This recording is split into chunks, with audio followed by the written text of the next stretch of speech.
Благодарам подпредседателе, почитуван подпредседателе, почитуван вице-премиер, почитувани колеги пратеници, почитувани граѓани, почитувани медиуми. Значи, денес зборуваме за оценката на Европската Унија за напредокот на Република Македонија. Значи, ќе започнам со просечната оценка за осtvaren напредок на Република Македонија по поглавја од 2009 до 2021 година е ова. 1,52 за 2021 година, а 2,52 во 2009 година. Ова линија, како што знам јас и како што разбирам, е вака надолна линија, значи не одиме нагоре, туку одиме надолу со сидрото кон дното.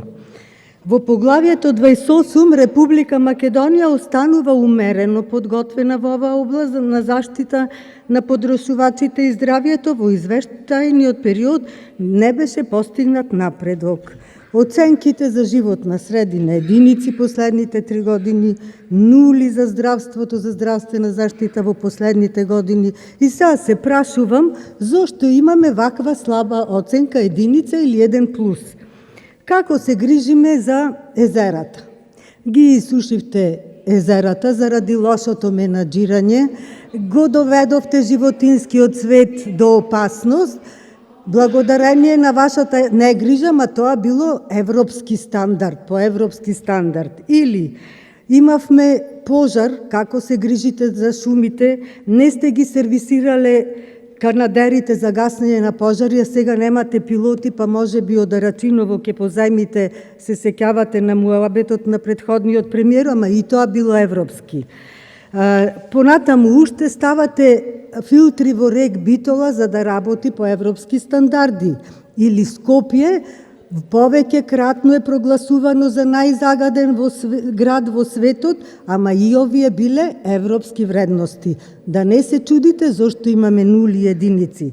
Набавката на вакцини на европски начин со европски вредности. Еден министер за здравство, еден бивш премиер на Република Македонија да регистрира во Хонг-Конг фантом фирма за набавка на вакцини за COVID-19, кој цел свет ги набавуваше по $25, а нашите домакини душегрижници авансирале по $53. И тоа било европски. Или процентот на смртност сме на највисокото место и то било по европски критериуми. Немање пари за ангиограф, ама за купување на лубриканти и кондоми имало пари, и тоа било европски вредности. Нема пари за старски домови, ама за службени возила на владата, за слатни сервиси од 39.000 евра имало пари, и тоа било европски вредности.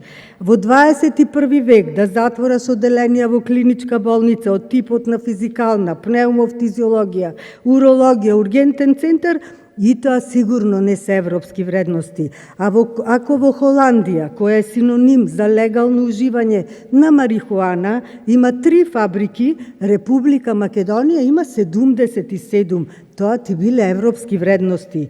Трошење на европски пари за проекти од типот на дресирање на магарина, рецепти за пица, фризера, и тоа било европски вредности. Рекордери по број на граѓани кои примаат социјална помош. Тоа значи дека населението е на работна екзистенција, и тоа биле европски вредности. Плаќаме патарини со невисока цена во Европа, автопатиштата наликуваат на руралните патишта во европските земји. Во 21 век во руралните подрачја нема водовод и канализација, и ќе ве прашам, дали е европска вредност патот Кичево-Охрид да го градите 5 години, или пругата Битола-Кременица изградена, уште не имате пуштено во употреба. Дали е европски да се носат закони со европско знаменце? Политизирано судство, 111 место по корупција, и тоа било европски вредности. Местење тендери не е европска вредност, условите во затворите е приказка за себе, прогласување на уставобранителите за терористи не е европска вредност, ама добра мерка за да се уплаши народот. Ама за прибирање бегалци од Афганистан, тука сме шампиони. Криминал, корупција, рекет, невладење на правото, тоа биле европски вредности. Не знам дали во некоја европска држава Агенција за превоз на патници може да помине неколку држави со нерегистрирани автобуси, без лиценца, да изгорат 45 луѓе и никој да не одговара. Да изгорат 15 живи луѓе, а крив да е кабелот. Тоа не се европски вредности. Или да се чека години за пресудата во Ласкарци. Дали е европски да се монтираат и одржуваат лифтови во цела Македонија, фирмата да нема лиценца за тоа, ама таа е добар спонзор на СДСМ.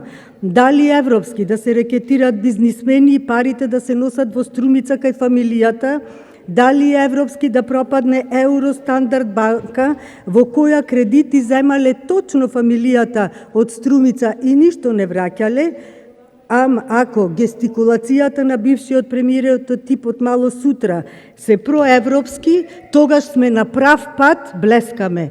Знам едно, продавањето на името на Република Македонија не е европска вредност, ниту признавањето на Гоце Делчев за бугарин. 3 дена и 3 ноќи да зборувам, да кажувам, малку ќе биде за вас прогресивните и проевропските. Со сите овие небулози проевропски, може би од волја, ќе добиеме датум за датум во наредниот милениум. Кво вадис домине, а јас ќе кажам кво вадис Македонијо. Благодарам.